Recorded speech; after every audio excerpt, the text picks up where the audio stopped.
de estarmos num ambiente como esse, de nos submetermos à Tua influência, Pai, a influência da Tua palavra, do Teu Espírito, de estarmos juntos como família, como irmãos, como corpo de Cristo, para exaltar o Senhor, para Te adorar, reconhecer a Tua bondade, reconhecer quem o Senhor é, e tudo aquilo que o Senhor tem feito por cada um de nós. Oh, aleluia, muito obrigado, Pai, muito obrigado, Pai. Aleluia, aleluia, aleluia. Você é grato a Deus, querido? Por aquilo que Ele fez, por tudo mais que você sabe que Ele vai fazer? Você pode dar um glória a Deus aí? Aleluia, muito obrigado, queridos, muito obrigado. Você tem um grupo de louvor maravilhoso na sua igreja, hein? Meu Deus! Você pode tomar o seu assento. Glória a Deus, queridos. Glória a Deus. Bom dia a todos. Graça e paz. Que alegria estarmos aqui com vocês nessa manhã. Que privilégio, né? É um privilégio, uma honra poder cultuar com você. É tão bom, querido, estar no ambiente culto.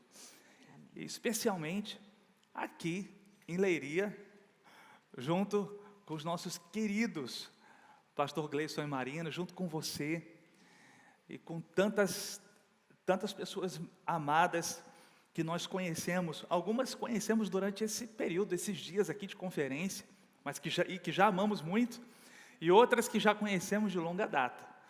Como Marina falou, é uma grande honra poder estar aqui junto com eles. Pastor Gleison e Marina são amigos de muitos anos. Nos conhecemos em Campina Grande, chegamos lá mais ou menos no mesmo período. Temos muitas histórias juntas e nós amamos muito esse casal. É um casal muito caro para nós, como família e também como ministros para aquilo que o Senhor está realizando através da vida deles. Amém, queridos? Foi um tempo maravilhoso mesmo que tivemos durante a conferência, formatura. Quem estava aqui durante a conferência, levanta a mão. Você foi alcançado, foi abençoado? Glória a Deus, queridos. Como Deus compartilhou coisas preciosas. E eu sei que um momento como esse, um ambiente como esse, fortalece os nossos corações e tudo aquilo que está proposto para nós como família Verbo da Vida da Europa. Tudo que está acontecendo nas igrejas tem acontecido nos mais diversos pontos onde temos pessoas pregando a palavra, trabalhando arduamente para o Senhor e com uma igreja que já existe ou que está pronta para nascer. Porque nós estamos crescendo. E queridos, o Guto comentou durante a conferência, hoje somos 520 igrejas no Brasil e nas nações. E é tão bom poder estar em lugares diferentes e ver como essa essência da palavra da fé está viva aqui em Leiria, na Europa, no Japão, de onde vimos de lá do Japão para cá, no Brasil. E queridos, isso nos fala sobre esse ambiente de saúde espiritual, que certamente está regando sua vida, produzindo crescimento para você e para a sua casa. Amém? Então nós vamos começar, queridos, aqui, compartilhando algumas coisas do Senhor para aos nossos corações. E eu vou deixar você ouvir Clícia primeiro com uma condição. Diga, com uma condição. Uma condição. Depois de ouvi-la, você vai me suportar. Tudo bem? Ou então eu vou trocar, eu vou falar primeiro, então. Tá bom? Você sabe. Obrigada. Que bom, que bênção estar aqui. É uma grande alegria mesmo, uma honra. Vamos lá, que tem muita coisa para a gente fazer, falar e ouvir. Começamos já com esse louvor top, né? E eu tenho algo no meu coração para compartilhar com vocês. de coisas que eu tenho visto e meditado e buscado desenvolver na minha própria vida, e eu creio que vai alcançar a sua vida também. Eu me propus, há uns meses atrás, a reler o livro de Atos e meditar a respeito do livro de Atos, porque eu entendo que é muito importante entendermos a nossa história como igreja e aprendermos em relação ao crescimento, ao avanço da palavra e também ao amadurecimento daqueles que seguiam a Cristo. Porque eu imagino que você entenda que as pessoas, os discípulos de Jesus e então depois apóstolos de Jesus, eles amadureceram no decorrer dos anos. Quando Pedro, por exemplo, João, então nós lemos João, o apóstolo do amor, o discípulo do amor. Quando você lê as histórias dele junto a Jesus, você vê muita imaturidade no entendimento, imaturidade no comportamento. Mas depois, na medida em que eles foram aprendendo mais a respeito da palavra, receberam o batismo no Espírito Santo, foram se desenvolvendo ministerialmente, eles aprenderam e se tornaram maduros, que é um caminho para mim e para você. O caminho do livro de Atos é um caminho que nós devemos estar atentos e observar e perceber esse tipo de coisa. Quando você lê algo da Bíblia, é importante você tirar também a respeito de amadurecimento espiritual, amadurecimento ministerial, no chamado, e isso mostra que eu e você temos também um longo caminho a seguir, e que na medida em que passamos os anos e aprendemos com os acertos e com os erros, nós vamos também desenvolvendo maturidade em todas as áreas da nossa vida. Então, existem muitas situações que os apóstolos precisaram aprender a como fazer as coisas. Você vê no início, na medida em que as pessoas iam se convertendo e multidões iam chegando, você observa os apóstolos tentando inicialmente fazer tudo. E depois eles entenderam que eles não conseguiam fazer tudo e eles precisavam de ajuda. Então, eles levantaram os diáconos. E esses diáconos, você pensa, os diáconos eles vieram para solucionar um problema que estava tendo na igreja, que era a má distribuição dos alimentos. Só que aqueles diáconos, inicialmente levantados por esse fim, na verdade, eles foram também se desenvolvendo, se encontrando em Deus e desenvolvendo chamados. E é interessante, isso faz parte do nosso crescimento. Talvez você está aqui hoje, você percebe uma necessidade aqui na igreja e você se dispõe a servir simplesmente porque você entende. Eu preciso servir ao Senhor de alguma forma, se aqui existe essa necessidade, eis-me aqui para suprir essa necessidade. E dentro dessa necessidade, a tarefa inicial era a distribuição de alimentos. Então, dentro dessa necessidade a ser suprida, os diáconos foram se encontrando, se descobrindo, amadurecendo e vivenciando outras coisas em Deus. E é assim que deve funcionar na minha vida e na sua vida. Nós devemos estar atentos às necessidades da igreja local, porque para um culto como esse funcionar, existem muitas pessoas servindo antes mesmo desse culto começar, durante o desenvolvimento desse culto e após o culto. Então, nós precisamos estar conectados com essas necessidades da igreja, nos oferecer independente, querido, daquilo que seja, e dentro daquilo que nós vamos nos disponibilizando, nós vamos nos encontrando em Deus. E não só nós vamos nos encontrando, mas também as pessoas vão reconhecendo em nós. Elas vão observando a forma como nós servimos e elas vão percebendo, poxa, eu preciso estar perto da Clícia por esse motivo. Olha o que a Clícia faz, olha como ela faz, olha o que ela tem para oferecer. E assim nós vamos desenvolvendo um chamado, um propósito que todos nós temos em Deus. Não se engane, querido.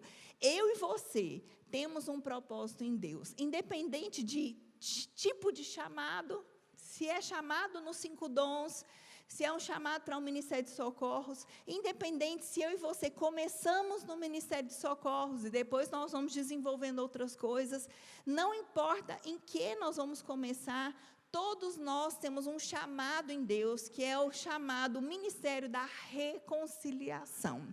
Eu e você fomos chamados, independente do chamado específico que nós tenhamos, eu e você fomos chamados para reconciliar pessoas com Cristo, para pregar o Evangelho, para ensinar, para fazer discípulos, para poder fazer com que pessoas conheçam o amor de Deus, o caráter de Deus, para que pessoas nasçam de novo, para que desviados se voltem para o Senhor, para que eles sejam cheios do conhecimento, para que eles sejam cheios do Espírito Santo. Todos nós que estamos aqui fomos chamados para isso. Mesmo que você ainda não se veja capaz, talvez você não se veja fazendo essas coisas, mas comece suprindo uma pequena necessidade. E nesse caminho, eu e você, nós vamos amadurecendo. Amém? E foi assim, queridos, que Filipe, ele amadureceu. Filipe, ele foi uma dessas pessoas que foi levantado como diácono, quando houve uma necessidade. Como eu disse, os apóstolos faziam tudo, e ninguém consegue fazer tudo, graças a Deus por isso, né? E ele foi um dos que foi levantado como diácono, e ele começou a fazer aquilo que era necessário, mas logo depois, pouco tempo depois, ele já seguiu desenvolvendo algo que ele tinha, que era um chamado para evangelizar pessoas, um chamado de evangelista. E ele começa a andar e ministrar a palavra. E a Bíblia fala, vamos abrir a nossa Bíblia em Atos, no capítulo 8, no versículo 4. Atos 8, 4.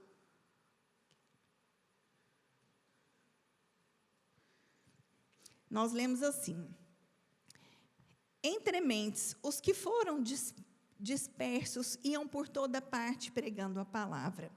Filipe, descendo a cidade de Samaria, anunciava-lhes a Cristo. As multidões atendiam unânimes às coisas que Filipe dizia, ouvindo-as e vendo os sinais que ele operava. Pois os espíritos imundos de muitos possessos saíam gritando em alta voz, e muitos paralíticos e coxos foram curados. E houve grande alegria naquela cidade. Você pode dizer, grande alegria? Porque é assim que funciona, queridos. Quando a palavra chega, as manifestações acompanham a palavra e grande alegria chega também. Amém? Então, isso foi aquilo que Filipe fez em Samaria. Então, quero que você imagine ele chegando naquela cidade, Samaria, pelo contexto, você sabe, Samaria era uma cidade de pessoas que eram excluídas pelos judeus. Então, existe toda uma questão do pensamento que eles têm em relação a quem eles são, do lugar que eles se encontram dentro de uma sociedade. Mas Filipe chega ali naquele lugar, evangelizando as pessoas, e manifestações, milagres, pessoas, paralíticos começam a andar, cegos enxergando, coisas maravilhosas. E é interessante, a Bíblia fala que as multidões, não eram não eram 10, eram multidões unânimes, ou seja, todos juntos ao mesmo tempo, crendo naquilo que estava acontecendo, naquilo que Filipe dizia, naquilo que acontecia através da vida de Filipe. Então, era algo extraordinário que Samaria não tinha visto ou experimentado. E a Bíblia continua no verso 9, falando o seguinte: ora, havia certo homem chamado Simão, que ali praticava mágica, iludindo o povo de Samaria, insinuando ser ele um grande vulto ou grande poder, ao qual todos davam ouvidos, do menor ao maior, dizendo: este homem é poder de Deus, chamado El Grande Poder. Esse Simão tinha até um nome muito chique. Simão, ele era um ilusionista, você entende? Ilusionista, ele fazia mágicas, ele fazia truques. Quem aqui já viu um mágico? Você já viu um mágico? Já foi num circo, ouviu na televisão um mágico? Talvez você mesmo já arriscou fazer alguma mágica, se você tem filhos, talvez você já comprou um kit de mágica. A gente já comprou um kit de mágica lá em casa, e o nosso filho Pedro era pequeno, e ele tentava fazer aquelas mágicas, às vezes dava certo, às vezes não, e a gente ficava, né? E ali aqueles truques, então, mágica, ilusão, fazer de conta, esconder uma realidade através da ilusão, algo que os olhos ficam enganados em relação ao que acontece. Esse era Simão. Ele não era um mágico qualquer, ele era um profissional da mágica. Ele era um ilusionista profissional. Ele era tão bom, que as pessoas chamavam ele de grande poder. Esse era Simão. Simão chamava atenção, e não só atenção, mas ele chamava seguidores. As pessoas ficavam tão impressionadas que elas consideravam que aquilo era divino. Ele era tão bom no engano, ele era tão bom no fazer aquilo, que aquilo era considerado poder divino pelas pessoas. Então, Filipe em Samaria, pregando o evangelho, manifestações sobrenaturais acontecendo, e nessa mesma cidade tinha um homem chamado Simão, um mágico, um ilusionista profissional. E a Bíblia continua falando, no verso 11 de Atos 8. Aderiram a ele, porque havia muito os eludia com mágica. Então, aqui os seguidores. Verso 12. Quando, porém, deram crédito a Filipe, ou seja, acreditaram, deram ouvidos a Filipe, que os evangelizava a respeito do reino de Deus, do nome de Jesus Cristo, eles iam sendo batizados, assim homens como mulheres. O próprio Simão abraçou a fé e, tendo sido batizado, acompanhava a Filipe de perto, observando extasiado os sinais e grandes milagres praticados.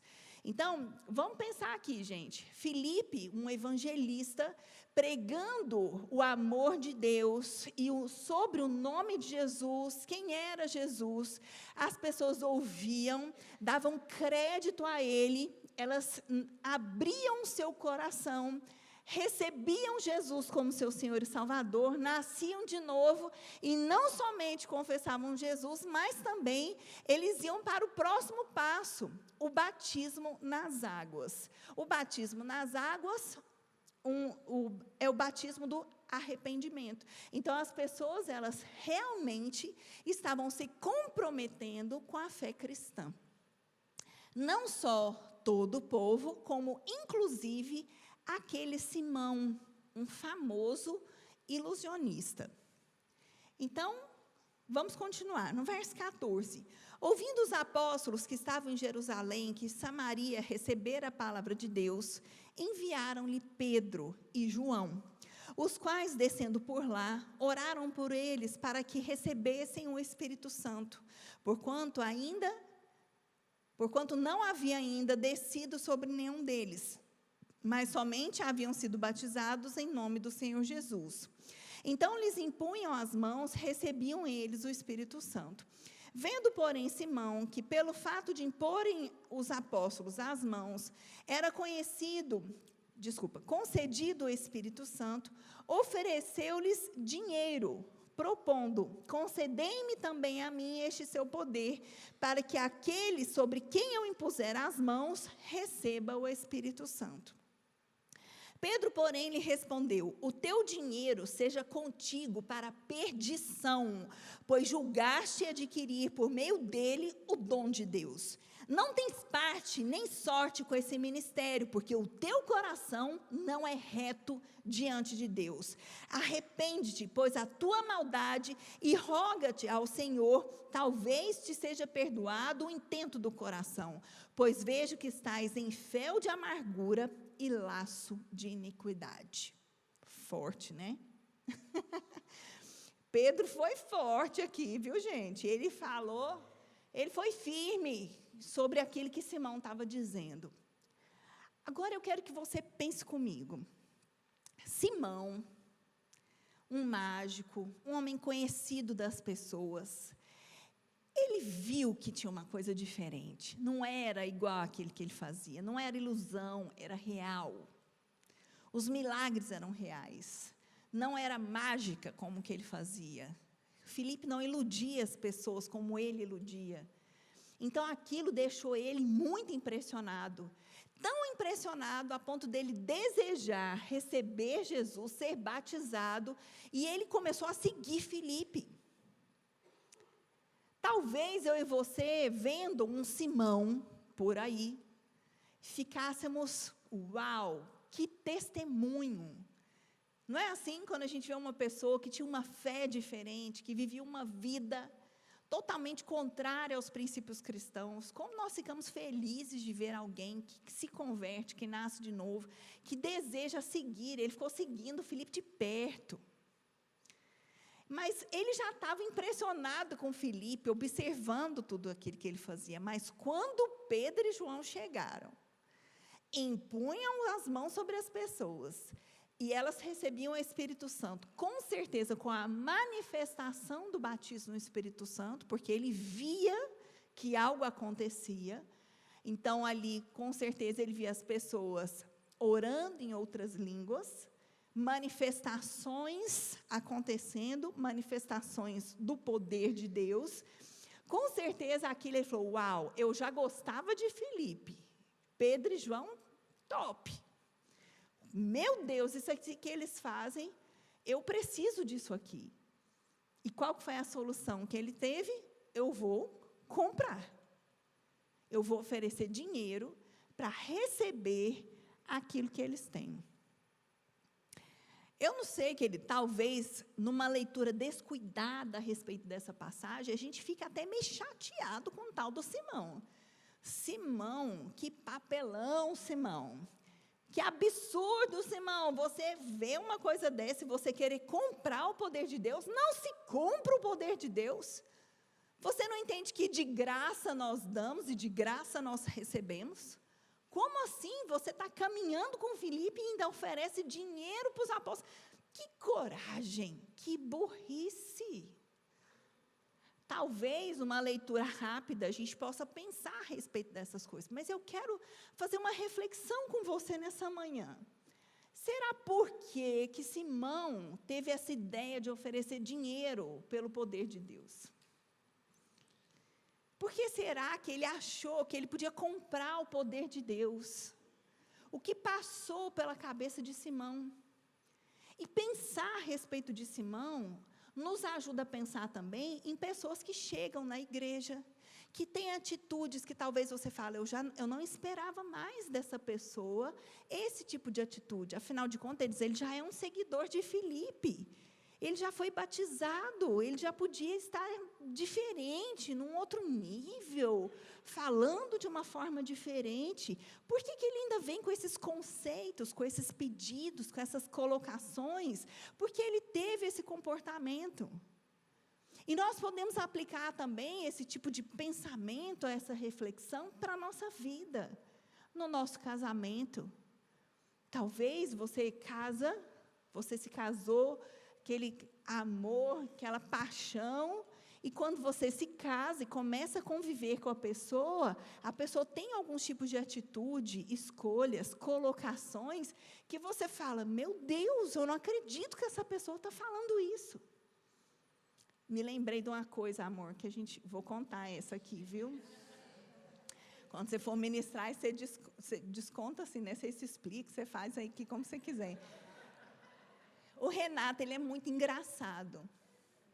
Ele é engraçado, é divertido estar com ele. Ele gosta de rir, gosta de tirar onda, assim, de rir. Ele é muito agradável estar com ele. Ele tem facilidade de fazer amizade, faz amizade com criança, com gente mais velha. Então, ele é assim. E teve um dia que foi Dia das Mães. Aí, eu gosto muito de sapato. Eu amo mulheres. Quem gosta de sapato? Ai, eu gosto. Ele sabe. Eu não gosto de ganhar flores. Eu gosto de ganhar sapato. Prefiro um buquê de sapatos. Né? Renato sabe disso, né? E um dia, ele chegou, aí foi Dia das Mães, né? Era um domingo, Dia das Mães, e eu estava na cozinha, e ele veio com as crianças para me dar o presente. Era de manhã, a gente tomando café da manhã, eles fizeram um café da manhã do Dia das Mães, eles mesmos prepararam, né? Então, estava ali na cozinha, a gente comendo, aí entra as crianças, né? O Pedro e a Amanda, nossos filhos, cada um com uma sacola de sapato. Ai, meus olhos brilharam, né? E aí, gente, eles me deram aquela sacola. E Renato, assim, eu devia ter percebido, entendeu? Que ele estava rindo. Aí ele foi e me deu, aí eles me deram essa sacola. E os meninos também rindo, né? Mas eu achei que era festa, né? Dia das Mães, eu não estava rindo por isso. Quando eu peguei a primeira sacola e abri, tinha um pé de uma sandália. E na outra sacola, o outro pé. Porque eu brinquei, que eu falei assim, eu sou mãe de 2 filhos, tem que ser um presente para cada filho. Então, eu recebi um pé de sandália em cada sacola. Gente, o Renato ria. As crianças rindo da minha cara, eles rindo, achando maravilhoso. E eu, com uma cara de decepção, eu não entrei na brincadeira, não. Eu falei, eu não acredito que você fez isso, Renato. E ele achando que eu ia me divertir com aquela coisa. E eu fiquei decepcionadíssima. Aí, isso aí foi Dia das Mães. Quando foi no meu aniversário, aí ele me deu 2 pares de sapato. Ele falou, e eu ainda fiquei fazendo charme. Não, pode ser só um.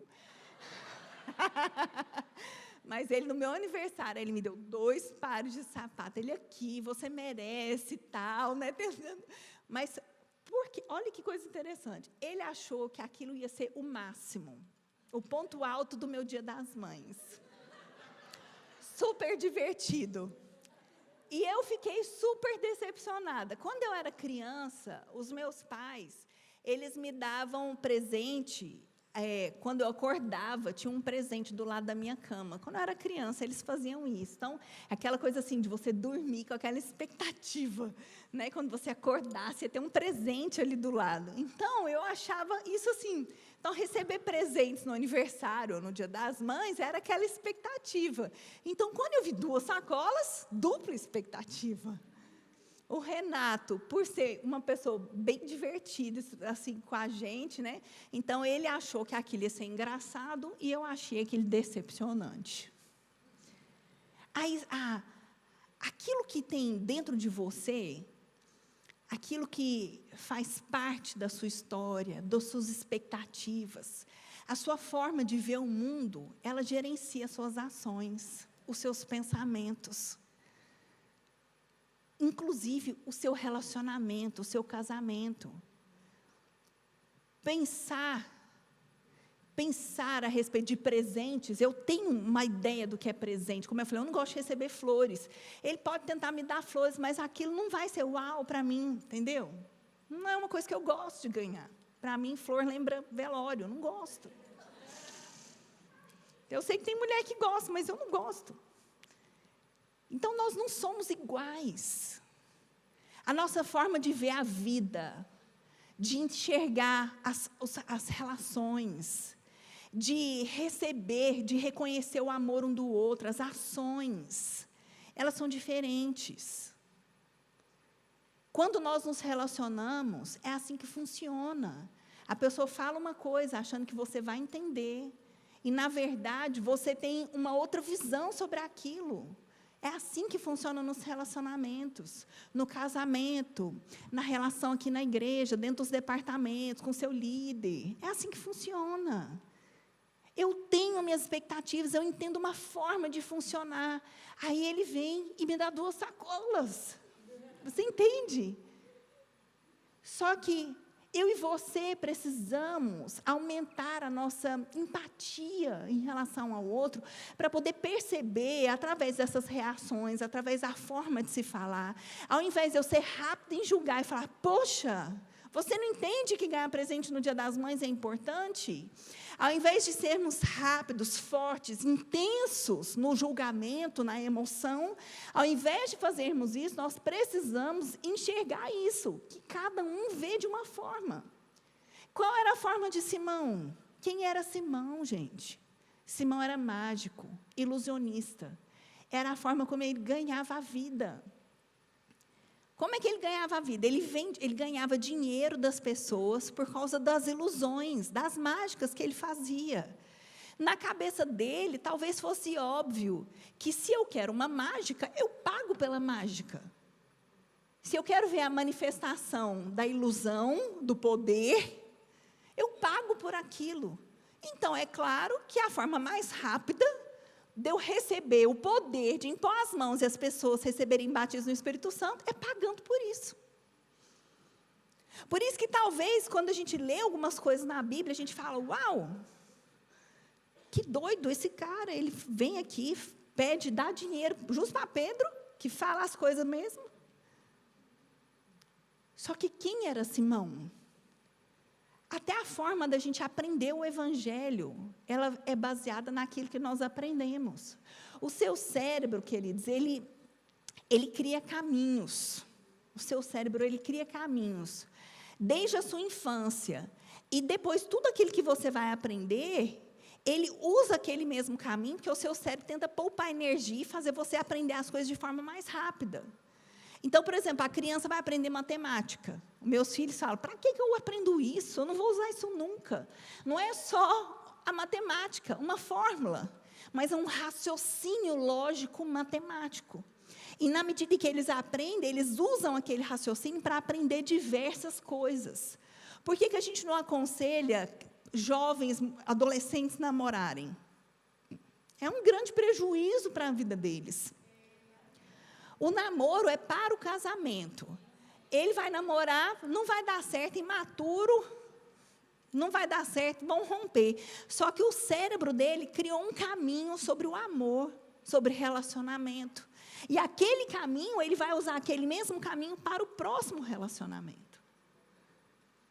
Por isso que pessoas que divorciaram, quando casam de novo, para ela é complicado romper determinadas coisas. Porque ela já tem um caminho, ela já reage de uma coisa que nem é. Uma certa vez eu estava dando aula e uma aluna, eu ministrando, aí eu falei sobre a paternidade de Deus. Aí eu falei sobre paternidade, falei, algumas pessoas, elas tiveram uma infância difícil, foram abusadas pelos pais ou padrasto, figura masculina. E quando elas crescem e se convertem, talvez para elas é difícil entender e até chamar Deus de pai. E quando foi no intervalo, essa aluna veio falar comigo, chorando. E ela falou assim, Clícia, eu nasci de novo há tantos anos, olha, eu sirvo na igreja, eu amo ao Senhor. Eu tenho desenvolvido a minha fé em tantas áreas, mas eu nunca consegui chamar Deus de pai. Agora eu entendi, porque o meu pai abusou de mim quando eu era criança. Até a forma de enxergar o Evangelho pode ser alterada por causa das nossas experiências. E quando o apóstolo Paulo fala em 2 Coríntios, capítulo 5, ele fala, ele morreu, capítulo 5, verso 15, 2 Coríntios 5, 15, ele fala, ele morreu por todos, para os que vivem, não vivam mais para si mesmos, mas para aquele que por eles morreu e ressuscitou. Assim nós, daqui por diante, a ninguém conhecemos segundo a carne. E se antes conhecemos Cristo segundo a carne, já agora não o conhecemos deste modo. E assim, se alguém está em Cristo, é nova criatura. As coisas antigas se passaram e eis que tudo se fez novo. Ele está falando, nós não devemos conhecer a Cristo segundo a carne, segundo a nossa história, segundo as nossas vontades, os nossos desejos. Nós precisamos entender a condição que nós temos em Cristo, novas criaturas. Tudo aquilo que nós vivemos passou para Deus, tudo se fez novo. O nosso espírito foi recriado. E nós precisamos viver o Evangelho apagando essas coisas. Então, eu e você, queridos, temos que nos esforçar para reconhecer quando nós estamos fazendo pontes, ligações com coisas que nós já vivenciamos, para que a gente não confunda a profundidade da palavra de Deus e do caráter de Deus. E eu gosto de ver assim, eu sei que Pedro parece forte, eu acho que Pedro parece forte aqui nessa passagem, mas Pedro não deixou Simão ficar enganado. Eu e você, queridos, nós não podemos ficar enganados. Se permita ser corrigido. Se permita, se exponha. Tenha um líder perto de você, tenha parceiros, irmãos, amigos. Se permita, não fique chateado, ouça. E você seja também esse Pedro para essas pessoas. Não permita, às vezes a gente fica com uma linha muito fina em relação ao amor. E às vezes a gente acha que não, vamos esperar mais um pouco, não, mais um pouco. E nós não podemos deixar as pessoas ficar enganadas em relação àquilo que é a palavra de Deus. O apóstolo Guto, ele falou que na conferência, né, ele falou sobre... Eu anotei aqui, deixa eu ver se eu acho. Ele disse assim, olha... No verbo da vida, nós não somos daqueles que agridem.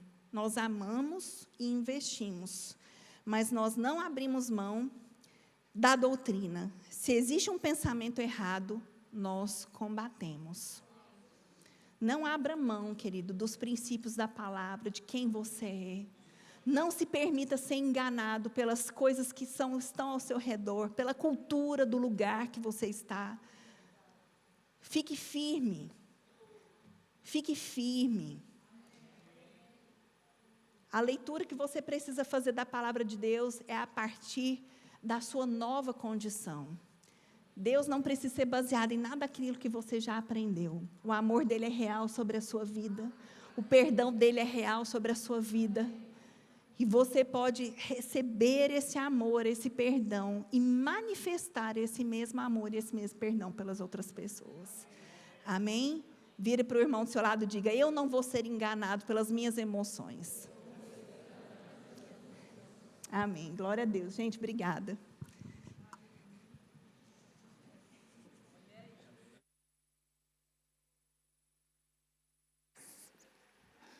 Glória a Deus, queridos.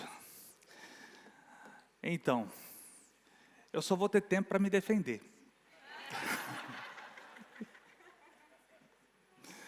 Em minha defesa, eu só vou dizer o seguinte: o Pedro é canhoto, a Amanda é destra. Faz sentido? O Pedro é canhoto, a Amanda é destra. Ele dá o pé esquerdo, ela dá o pé direito. Não é justo? Agora, todo homem sabe aqui, queridos, que, olha, comprar sapato para mulher é uma tarefa simples. É melhor um voucher, olha aí, ó. É melhor um voucher. É uma tarefa complexa. Na verdade, mas nós vamos vencendo. A glória a Deus, queridos, que bênção. Você ouviu coisas tão preciosas aqui, né, a respeito de entender, compreender muitas vezes como as pessoas reagem, como elas lidam com aquilo que estão diante delas, com aquilo que elas, com a expectativa de crescimento que cada uma tem. Muitas vezes, diante das oportunidades, as pessoas reagem de forma diferente. Na caminhada ministerial, queridos, ao longo da nossa caminhada cristã e ministerial, a gente vai mesmo se deparando com muitos desafios, com muitas situações das mais diversas. E, queridos, é muito importante nós guardarmos, preservarmos alguns valores, algumas programações de comportamento. Por isso a Bíblia fala sobre renovação da mente.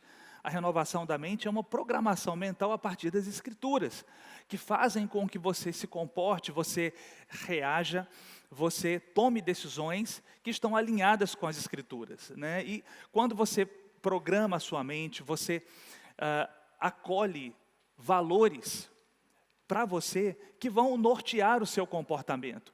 Estávamos conversando com Marina e com Gleison hoje pela manhã, no café da manhã, e ela falando sobre uma matéria na Escola Bíblica Verbo da Vida, que é uma matéria que foi dedicada ao ensino dos valores do ministério. O que são valores, queridos?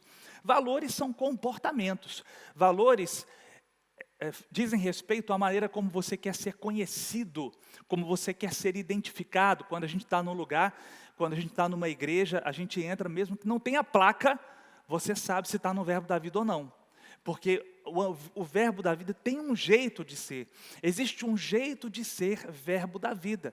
E esse jeito de ser fala da forma como nós nos comportamos. Fala sobre os nossos valores. Valores são comportamentos. Valores não é algo assim difícil de compreender na sua mente. Você está comigo, querido? Não, valores dizem respeito à maneira como você se comporta diante das coisas. Não só fala sobre o que você faz, mas como você faz o que faz. Então, queridos, quando a gente fala sobre valores do Verbo da Vida, é importante que a gente entenda, é importante que a gente compreenda e a gente se conduza dessa forma. E eu achei tão interessante, né, essa matéria sobre os valores do Verbo da Vida na escola bíblica. Se você está aqui e não fez a escola bíblica ainda, querido, faça. Amém? As matrículas estão aí abertas para o próximo ano letivo que começa agora, de agosto para setembro. E, querido, você não precisa pensar assim, mas será que Deus está falando comigo? Será que eu vou esperar Deus me dirigir para fazer a escola bíblica? Eu te digo, querido, com respeito àquilo que já está escrito, as Escrituras vão dirigir você. A Bíblia diz que Deus deseja que todo homem seja salvo e que chegue ao pleno conhecimento da verdade. Então, esse caminho que vai te levar ao pleno conhecimento da verdade, certamente envolve a vontade de Deus para a sua vida. Então, meu irmão, né, se matricule na escola bíblica. E, queridos, um dos valores do Verbo da Vida é alegria e paz. Alegria e paz. Eu me lembro certa vez que Guto estava com um pastor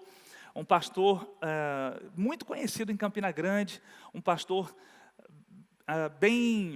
de muita projeção ministerial lá em Campina, e que ao longo do período do pastor Bud em Campina Grande, desenvolveu algumas histórias conosco. Ele estava lá no nosso centro de operações, e ele viu uma foto do pastor Bud numa parede. Ele olhou para a foto e disse para Guto assim: olha só, rapaz, essa é a cara do ministério, né? Falou, isso aqui é o ministério Verbo da Vida. E Guto perguntou, Guto disse, pastor Bud? Ele disse, não, a alegria, porque na foto o pastor Bud estava sorrindo.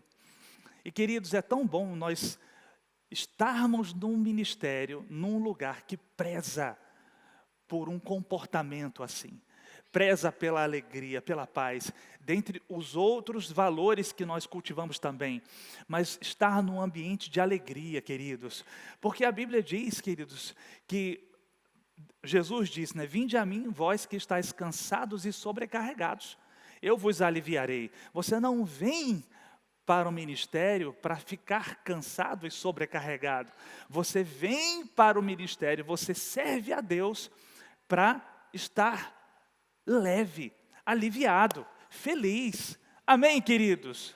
Você está comigo, meu irmão? Amém? Agora, quando falamos sobre essa alegria que está proposta em Deus, a gente não está falando de uma alegria que depende, e isso é muito importante, queridos, uma alegria que depende da nota que o seu filho tira na escola. Não depende de uma promoção no trabalho, não depende de um aumento de salário, não depende de um elogio que você receba, não depende de uma recompensa, não depende de nada que dependa de algo externo. Amém, queridos? Porque se a tua alegria depende de algo externo, você não tem em você uma alegria permanente. Queridos, Jesus, certa vez, enviou os 70, e no retorno dos 70, comissionou os 70, e no retorno dos 70, em Lucas capítulo 10, versículo 17, a Bíblia diz assim: então regressaram os 70, possuídos de alegria, dizendo: Senhor, os próprios demônios se nos submetem pelo teu nome. Mas ele lhes disse: eu vi a Satanás caindo do céu como um relâmpago. Eis aí, vos dei autoridade para pisar de serpentes e escorpiões, e sob todo o poder do inimigo, e nada absolutamente vos causará dano. Contudo, não obstante, alegrai-vos, não porque os espíritos se vos submetem, e sim porque o vosso nome está arrolado nos céus. Queridos, por que você está feliz? Ou por que você é feliz? Você consegue, queridos, entender isso? Que a tua alegria não pode depender de algo engraçado que alguém te conte. A tua capacidade de se alegrar não pode depender de uma piada que você ouça. A tua capacidade de se alegrar, meu irmão, deve ser algo permanente, que está conectado diretamente com o Senhor, e que não depende de nada, e nem de ninguém. Queridos, nos relacionamentos interpessoais, é muito importante que você saiba elogiar, saiba agir com justiça com as pessoas. É muito importante que você saiba recompensar as pessoas. Mas é importante que você entenda que você não pode depender disso. Você não pode criar expectativas nisso para condicionar a tua alegria a essas coisas. Meu irmão, você tem que aprender a ser feliz, independente de qualquer coisa. Seja feliz, meu irmão. Seja alegre. Fique bem, independente de qualquer coisa. Você entende isso, querido? Quando Paulo disse: a alegria do Senhor é a minha força. A alegria o que Paulo está querendo dizer com isso? Paulo está querendo dizer que essa alegria que nós encontramos em Deus é que nos mantém forte, independente do que aconteça. Essa alegria que vem do Senhor me mantém bem, me mantém forte, me mantém posicionado, me mantém seguro, me mantém fazendo aquilo que é o certo, independente de qualquer coisa, querido. Não depende de alguém que faça justiça a mim. Não depende de alguém que me recompense, não depende de alguém que me promova, não depende de alguém que me reconheça ou que faça algo por mim. Você entende, querido? A nossa alegria não pode estar condicionada a nada, somente ao Senhor. Como Jesus disse aos 70, fique alegre porque você sabe que o teu nome está escrito no livro da vida. Não fique alegre porque você viu o poder de Deus operando pelas tuas mãos. Os demônios se submeteram. Não, querido. Porque qualquer coisa diferente dessa alegria no Senhor não vai ser permanente para você. Em algum momento, querido, aquilo que agora é motivo para te deixar feliz, amanhã pode ser motivo para te deixar triste. Mas não é assim que Deus quer que você ande. Deus quer que você ande bem. Deus quer que você esteja bem o tempo inteiro. Deus quer que a sua alegria seja o seu estado permanente. Deus quer, meu irmão, que essa paz e alegria dentro de você seja algo inabalável. Amém, querido? Entenda uma coisa, meu irmão, isso não é algo que vai acontecer de forma espontânea. Não é algo que vai acontecer de forma sem que você faça nada. Não, querido, você se alegra. Se entendemos a alegria como um comportamento, não, você se comporta como alguém feliz. Você está entendendo isso? A tua alegria, querido, não depende nem mesmo de sapato.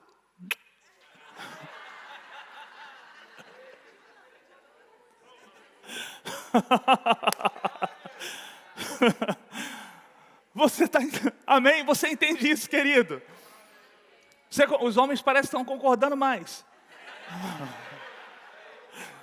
Ou a impressão minha? Amém? Eu me alegro, porque eu sei que é nesse lugar que Deus me quer.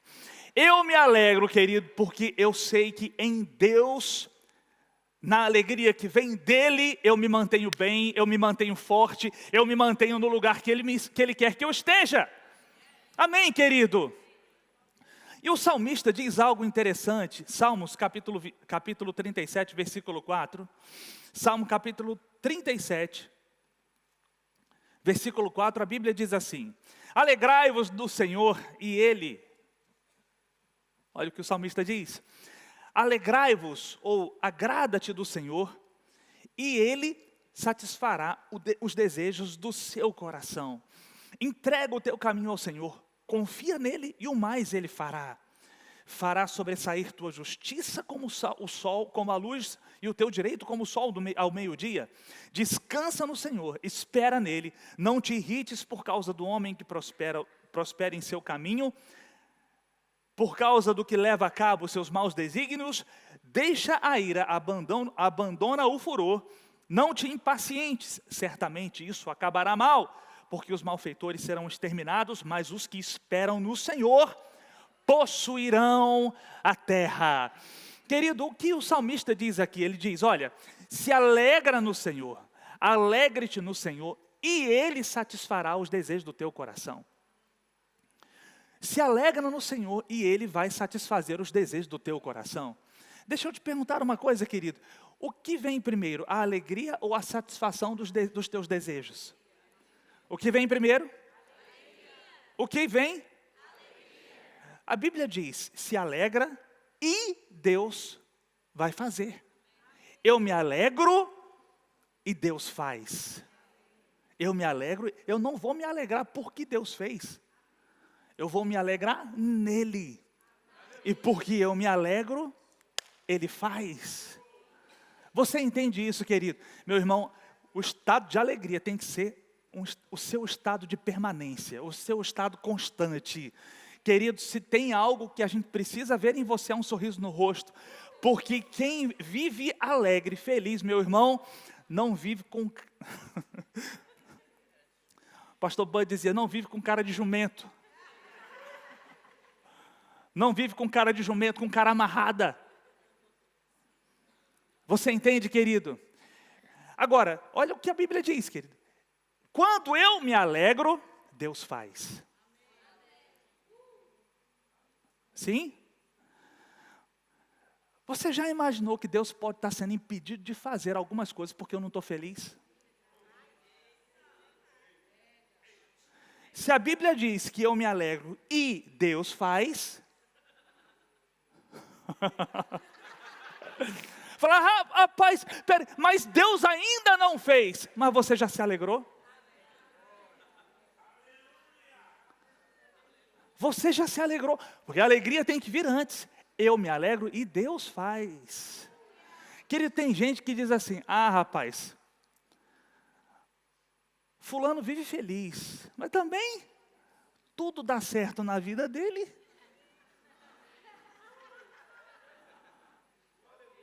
Mas será que não é o contrário? Tudo dá certo na vida dele porque ele vive feliz.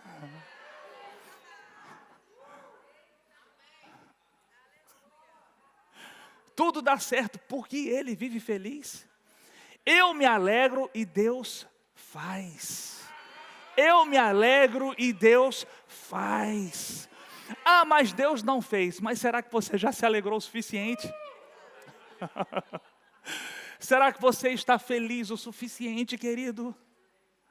Porque você se alegra, meu irmão. E Deus vai fazer. Deus vai fazer. Não, você, querido, a gente não se alegra porque Deus fez. A gente se alegra para Deus fazer. Olha o que o salmista diz: alegra-te no Senhor, e Ele vai satisfazer os desejos do teu coração. Confia, entrega o teu caminho ao Senhor, confia nele, e o mais, Ele não vai fazer para você confiar. Ele faz porque você confia. Eu me alegro, eu entrego, eu confio, eu descanso. Eu me alegro, eu entrego, eu confio, eu descanso. E enquanto eu me alegro, querido, enquanto eu entrego, enquanto eu confio, enquanto eu descanso, Deus está fazendo. Deus está trabalhando, querido. Deus está operando. Deus está cooperando com você, querido. Deus está construindo coisas para alegrar o teu coração. Deus está abrindo caminhos. Deus está criando oportunidades para que você, meu irmão, descanse ainda mais. Para que você, meu irmão, seja alcançado por Ele. Você se alegra. Você entrega. Você confia. Você descansa. E Deus vai fazer. E Deus vai fazer, meu irmão. Porque um crente não vive aperreado com nada. Um crente não vive preocupado, meu irmão. Alegrai-vos no Senhor. Outra vez digo, alegrai-vos no Senhor, meu irmão. A tua alegria, querido, como um estado permanente, não depende de nada. Nada que aconteça. É o seu estado. Isso é quem é você, é como as pessoas te identificam, é a sua identidade, ou uma parte da sua identidade, querido. Você se comporta como alguém feliz, e enquanto você se alegra, Deus faz. Enquanto você se alegra, meu irmão, Deus opera. Enquanto você se diverte, Deus está trabalhando para te favorecer, meu irmão. É assim, querido. É assim, querido. É assim, meu irmão. Sabe, querido, Abacuque descobriu isso quando ele escreveu o capítulo 3, versículo 17. Ainda que a figueira não floresça, ainda que a vide não dê o seu fruto, ainda que o produto da oliveira minta, ainda que os campos não produzam mantimento, ainda que os bois, ainda que as ovelhas sejam arrebatadas dos currais, e arrebatadas do aprisco, e nos currais não haja gado, todavia eu vou me alegrar. Deixa eu te perguntar uma coisa, querido. Ele disse que o produto da oliveira vai mentir? Ele disse que nos campos não vão haver mantimento? Ele disse, pode ter, pode não ter. Pode ter figo, pode não ter. Pode ter campo, pode não ter. Pode ter boi, pode ter ovelha, pode não ter. Não importa. A minha alegria não depende disso. A minha alegria não depende disso. A minha alegria não depende disso, querido. A minha alegria está no Senhor. E é nele que eu me fortaleço, é nele que eu me mantenho bem, é nele que eu permaneço firme, é nele que eu continuo avançando, nele eu sei para onde olhar, e eu sei que enquanto eu me alegrar no Senhor, Ele está trabalhando por mim. Não importa, meu irmão, como isso está acontecendo, eu não preciso saber como está funcionando, eu só sei que está. Porque se está escrito, querido, é verdade. Se está escrito, eu confio. Eu me alegro, eu entrego. Eu confio, eu descanso. Eu me alegro. Você pode dizer isso comigo, querido? Eu me alegro. Eu entrego. Eu confio. eu descanso. Mais uma vez, eu me alegro, eu entrego, eu confio, eu descanso.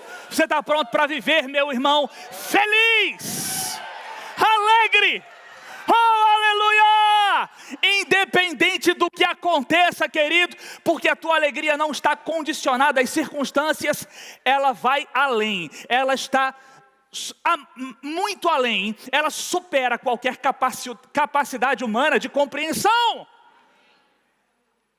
Ela está além do entendimento humano.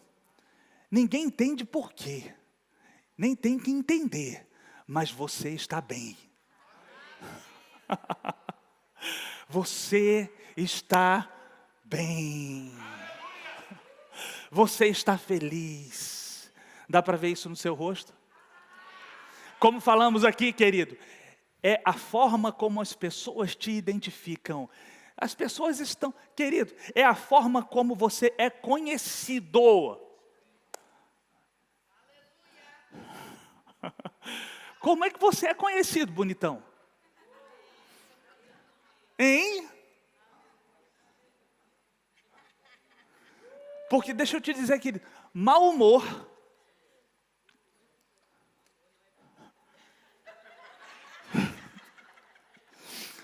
ou você está em fé, ou você está mal-humorado. Porque não tem como estar em fé, feliz. Não tem como, querido. Mau humor não combina com fé.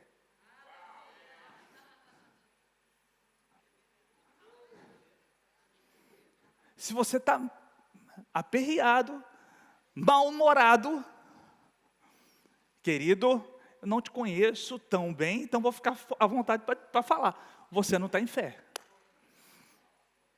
Porque quem crê se alegra, entrega, confia e descansa. Porque sabe que Deus está trabalhando. Porque sabe que Deus está te favorecendo, porque sabe que Deus está te suprindo, porque sabe que Deus está te socorrendo, meu irmão. Esse é você, meu irmão. Um homem e uma mulher de Deus que vão ser conhecidos por uma alegria que está além da capacidade de entendimento. Não importa o que aconteça, querido, eu vou me alegrar, eu vou confiar, eu vou entregar, eu vou descansar. Amém. Nós temos um povo aqui, meu irmão, nós temos um povo aqui que sabe se alegrar, que não depende de nada. Você não depende nem de música para ficar de pé e dar um pulo aí.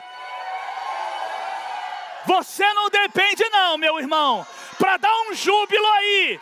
Você não depende, querido, porque essa alegria está dentro de você. É o teu estado de comportamento permanente. Você não depende de nada para dar um glória a Deus, para jubilar, meu irmão, para dançar, para sorrir. Você não depende, querido, de nada que esteja do lado de fora, de nada que as tuas mãos possam tocar, de nada que os teus olhos possam ver. Não, querido, porque está dentro de você, meu irmão. Está dentro de você, querido, depositado no teu espírito. E você está pronto para viver essa vida de Deus. Leve, feliz, alegre. A vida de quem confia. A vida de quem está num estado permanente de descanso. Oh, aleluia! Hey! Não importa o que aconteça. Não importa o que aconteça.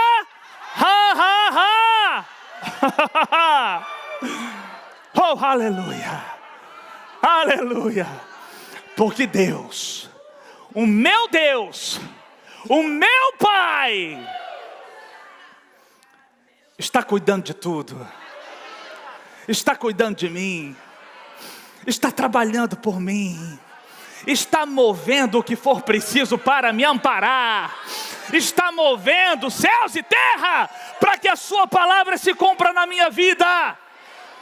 Oh, aleluia! Oh, Eu não vou chamar o grupo de louvor não, hein?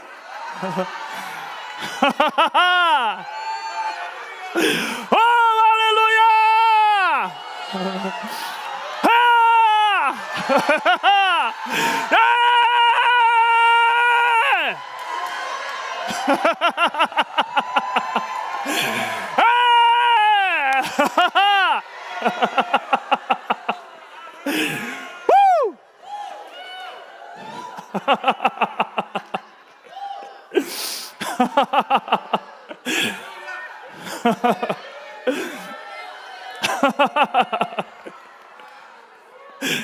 Oh! Hey!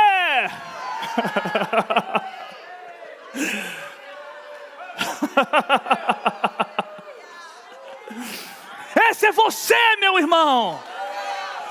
Esse é você. Diga comigo, esse sou eu. Mais uma vez, esse sou eu. Eu me alegro. Eu entrego. Eu confio. Eu descanso. E Deus... É! Ah!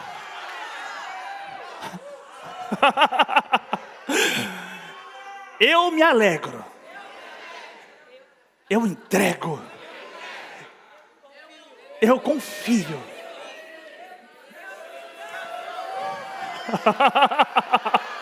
E Deus? E Deus? Oh, aleluia! É! Oh, aleluia! Aleluia! Querido, se tem um... Nós somos o povo mais feliz da terra. Mas se tem um mais feliz dentre os felizes, somos eu e você. Somos eu e você, meu irmão. Somos eu e você. Oh, aleluia. Nós sabemos nos alegrar. Nós sabemos entregar ao Senhor. Confiar. Descansar. Enquanto Deus faz. Enquanto Deus faz, como o profeta disse, Ele faz Ele faz os meus pés como os da corça. Ele me faz andar altaneiramente. Não importa o que aconteça, querido, a figueira pode ou não florescer, eu vou me alegrar. Oh, aleluia! Tem povo feliz aqui? Oh! Diga comigo, sou eu! É você, bonitão. É você, bonitão. Aleluia, obrigado, Pai. Obrigado, Pai. Porque o mundo busca aquilo que nós já temos. E nós estamos prontos para receber nesse lugar aqueles que precisam se alegrar, aqueles que precisam entregar, aqueles que precisam confiar, aqueles que precisam descansar, porque nós sabemos viver assim. Enquanto o Senhor trabalha, enquanto o Senhor faz, em o nome de Jesus. Oh, aleluia, glória a Deus, glória a Deus. Você pode dar glória a Deus aí, querido? Aleluia!